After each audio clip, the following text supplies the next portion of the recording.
It's time to get educated on the craziness impacting K-12 classrooms and college campuses around the world. Hello everyone and welcome. I am Katie Petrick, joined by the Italian mob boss, or at least he could play one on TV, Mr. David Fiorazzo. As always, hit that share button because, you know, sharing is always caring. All right, we're starting today in California, where a teacher and a self-identified Antifa recruiter, self-identified Antifa recruiter, has been paid a massive amount of money to leave the school for good. Why is this happening, David? Why would a self-identified Antifa recruiter, who's supposed to be a teacher, be paid all this money to leave the school? What happened? Must have been something he did in the class or for his class. Let's watch this video. I have 180 days to turn them into revolutionaries. How do you do that? How do you scare the out of them? Sacramento organization that is under the banner of Antifa is very loosely organized, right? So that when there is like right-wing rallies and stuff, then we'll create an opposition to that. Yeah. Beautiful. Where would he go to connect to some of these organizations? I post a calendar every week, awesome. and then and I do it for extra credit, so they get points for doing it. And so that encourages them to do it. And I've had students show up for protests, community events, tabling, food distribution, all sorts of things. When they go, they take pictures, they write up a reflection. That's their extra credit. I have an Antifa flag on my wall, and a student complained about that. And he said it made him feel uncomfortable. Well, this is meant to make fascists feel uncomfortable, so if you feel uncomfortable, I don't really know what to tell you. Maybe you shouldn't be aligning with the values that this is antithetical to.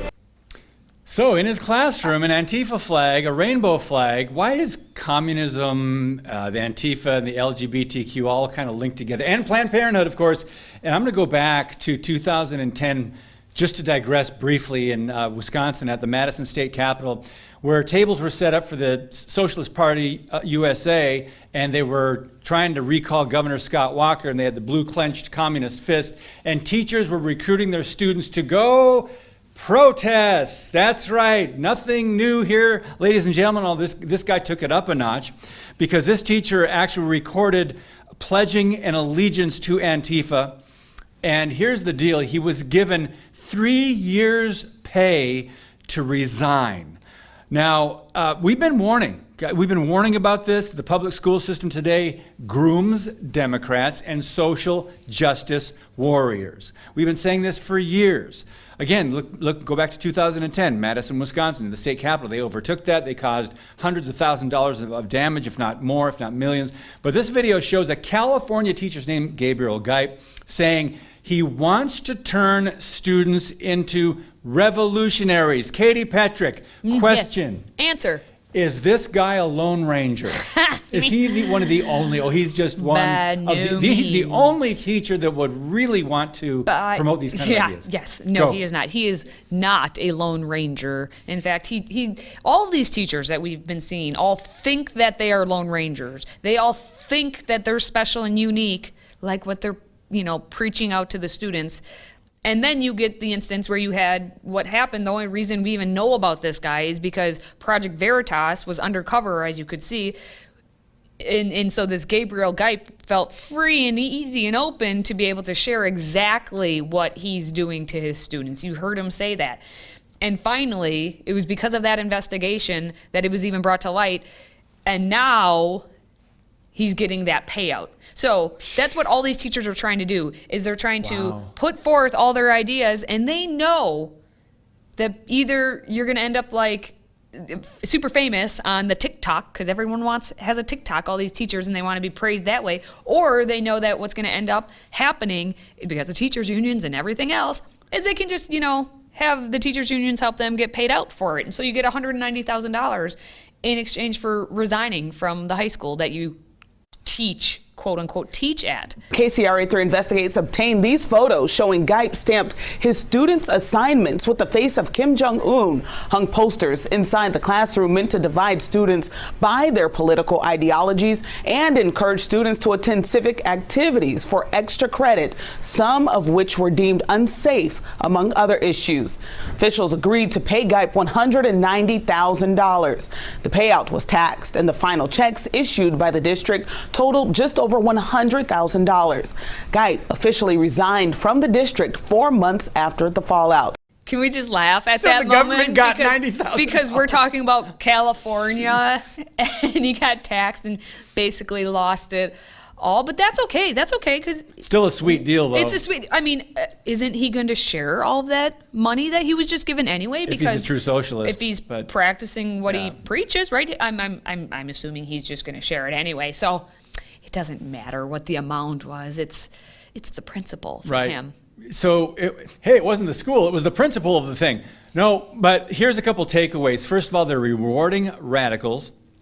They investigated and they showed that he stamped his student assignments with the face of King Kim Jong-un on there. Why on the would paper. Why would you spend money getting a stamp for that? That my just. I mean, again, maybe it was free because in socialist communist belief system, it should be shared by all. And one more thing, by the way, California liberal media news reporters, they called Project Veritas a conservative activist group, right?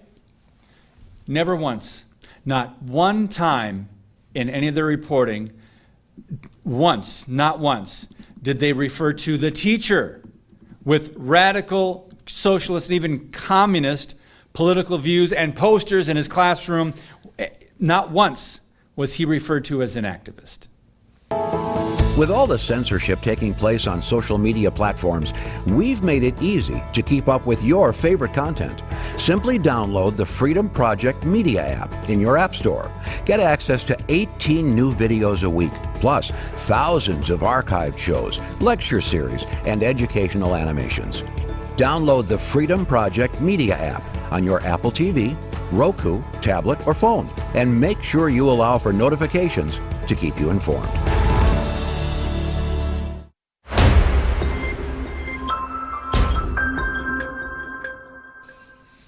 Meanwhile, down south, all the way down there in San Diego. Diego. We're going from Sacramento down to San Diego. The San Diego Unified School District is doing its due diligence to lie to students. Teachers are being instructed now to dismantle heteronormativity and break the gender binary in their classrooms. And hey, it is August and it is teacher training time for many school districts. So we've been having it all summer, hearing about the teacher trainings that are happening. Well, don't you worry, San Diego, we got you covered. The K-12 teachers in the district are being trained in radical gender theory and providing course materials to students to indoctrinate them with radical gender theory organizations according to a treasure trove. It's not really a treasure, it's more of a pirate's booty, right? Is that a good thing, bad thing? Anyway, they are getting this trove of documents that have been obtained by writer and activist Christopher Rufo, the one, the only Christopher Rufo, who's the man out there doing his due diligence to actually educate parents on what your students are quote unquote learning or / being indoctrinated in the classroom. So, as Rufo said, following the principles of queer theory, San Diego Unified has created a program of gender identity instruction with the explicit goal of undermining the traditional conception of sex and promoting a new set of boutique sexual identities that promise to disrupt the oppressive system of heteronormativity. I love that word, heteronormativity.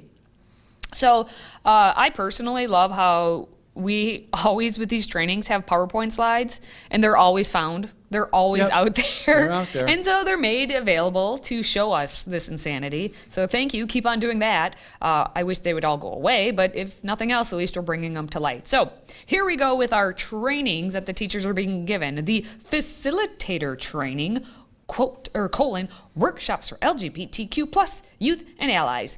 And I won't go through all of them because there are 247 slides that they've included in this. 247 slides, yes, for just that specific training. What is this gender binary compared to cisgender, Katie? Well, of course, as you said, they started that presentation where everyone had to introduce themselves and say their pronouns. So anytime you have to introduce your name and then say your pronouns, you know that you're in for a woke time. Not a good woke time. You should go to sleep for that time. But anyway, the gender binary, as you're talking about, they had to put that right in there because, gender binary, it's actually a social construct that situates male and female is synonymous with man and woman, and it dictates how people assigned to these categories should act. And it's a limited system. I love how the gender binary, which we all know as being, we have males and we have females. Sounds pretty binary to me. Yeah, it is a gender binary. So that's a bad thing. It's a limited system according to them. It excludes and it oppresses those trans, non-binary, intersex, and gender non-conforming people. All the alphabet soup. And so they had to distinguish that from the cisgender that, the assigned at birth, you get your sex assigned at birth, that you're actually aligning with that. So I, at birth, was assigned female and I align with being female. I am cisgender. That's enough of that nonsense for the day. But we need to learn more about how these teachers are being trained. And so they had one slide that talked about the pillars of heteronormativity. And this whole evolution as it goes down from, it's a boy, and then it's a man is what a gender identity is. There's the sex assignment and the gender identity. And then masculine could be the gendered expression. And then sex with women is how the sexuality would work. And then it goes down to being, marriage and kids with women. That's what relationships is. All of this gobbledygook 5 years ago would be like, there's a man, there's a woman, men and women are men and women. Mm-hmm. Men and women will get married and have kids. Okay, done. But instead now, the teachers are being trained of all the gobbledygook of sex assignment and gender identity, gendered expression, sexuality, relationships, all this. They need to overcomplicate things for what we all just know. And of course, then, they had a slide about privilege.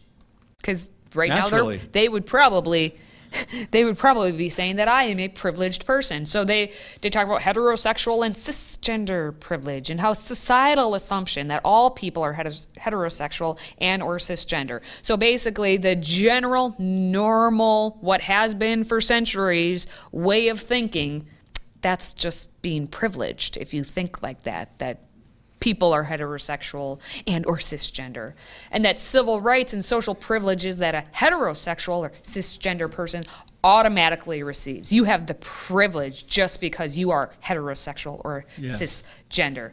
Mm-hmm. Yes. But sure. Wait, there's more. But wait, there's more. Okay, well, this is very colorful. It looks very prideful. I've never thought about being an ally. Could I help someone by being an ally? I think I should learn more about becoming an ally. Yes, they're just teaching kids what to think. The title of, on the right, the title of ally isn't important, but helping people is. Oh, am I going the wrong way? No, I should go back to yellow. Sorry, I get confused. I played Monopoly, but it was years ago. I will start letting people know that I am a safe space. And then proud in my identity, I will advocate for others. And then it goes back to the top. The title of ally isn't important, but helping people is. But this is what I don't understand about this whole thing. You take a look at it. You're supposed to start like you did with in the purple of the I never thought about being an ally, and you work your way down and around because, of course, they have to make it a down and around and all over the place, not like a normal map because they're not normal. So you go all the way down till you get to the very end, and then all of a sudden it doesn't matter having the title. It isn't important. So this entire time, is it not important? Can we just, we end up in the end saying, well, the title doesn't matter anyway, so why do we even have it? Why is this being trained? But our teachers in the San Diego School District are being trained on this so that they can then teach it to your children. Today's show is sponsored by our friends at MyPillow. Save up to 66% on all items at MyPillow.com when you use the code Dr. Duke. That's DRDUKE. Support this show by supporting a great American company.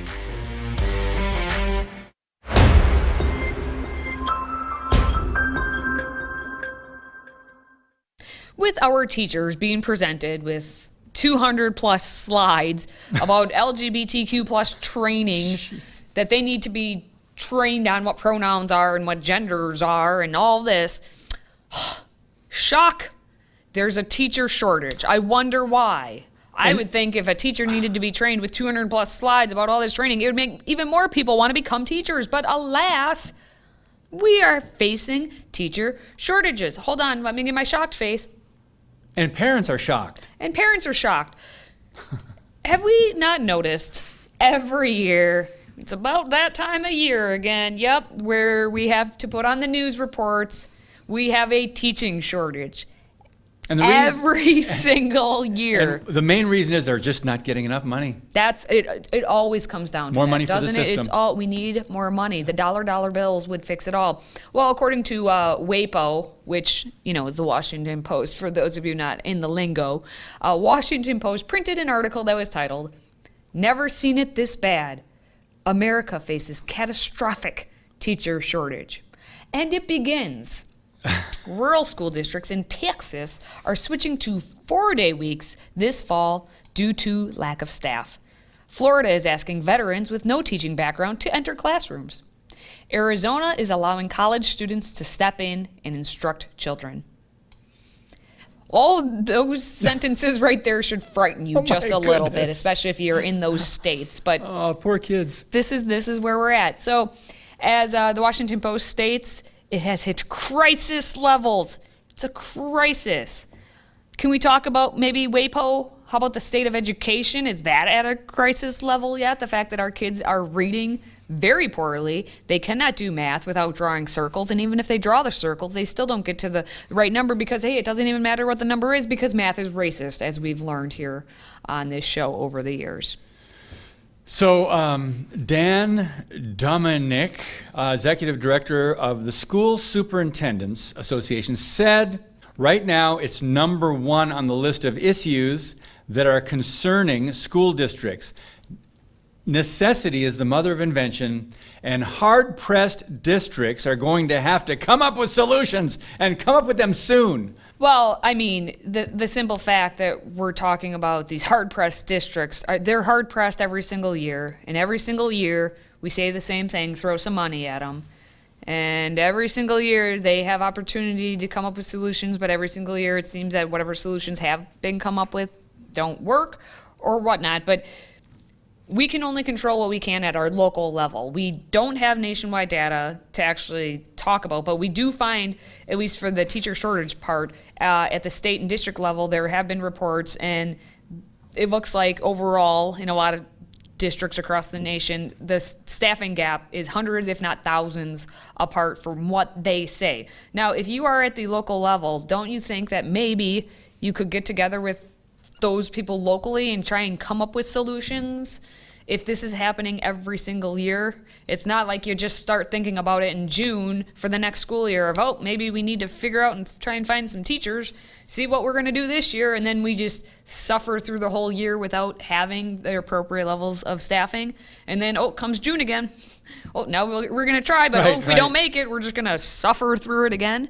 I mean, it mentioned other states, too, are having these issues. And my first reaction, to be honest, without thinking this through, was, well, thank God, teacher shortage. So the radicals, not as many radicals. But then I'm thinking, well, it does hurt the kids. Yep. And so another problem with recruiting, if there's a shortage, is they'll take anybody and they'll lower the requirements. And so the radicals will come in even more. Even more radicals will come in. And the issue that we really see is if they're taking anybody, are we even doing background checks? Because we already know when we do background checks on some of these teachers and what ends up happening in the classroom and out of the classroom, that these teachers are taking advantage of our children. But a couple of examples here. The Nevada State Education Association estimates that about 3,000 teaching positions are short for their state's 17 districts. And already back in January, the Illinois Association of Regional School Superintendents found that 88% of school districts statewide were having problems with teacher shortages, while 2,040 teacher openings were either empty or filled with a less than qualified hire. And in the Houston area, the largest 5 school districts are all reporting that between 200 and 1,000 teaching positions remain open. Here you go. How about we think about this? Instead of school districts putting all their money into hiring these diversity, inclusivity, equity type people, administrators, stop funneling all the money to people who aren't actually helping anything with education, and you actually start to pay teachers good money if they are good teachers who are teaching your children well. Who was it? Crosby, Stills, and Nash? Teach the children well. They're, you know, what? If I'm quoting a song by them, let's talk about it. You know, we're going down a whole nother path if I'm doing Crosby, Stills, and Nash quotes at this point. But anyway. Well, so to wrap this up briefly, why the shortage? WAPO stated, why are the American schools so short-staffed? Experts point to a confluence of factors, including pandemic-related or induced teacher exhaustion. Still the pandemic. Low pay, there's the money. And some educators sense that politicians and parents, and sometimes their own school board members, have little respect for their profession, and it goes on. Because of what you're doing, you're losing respect.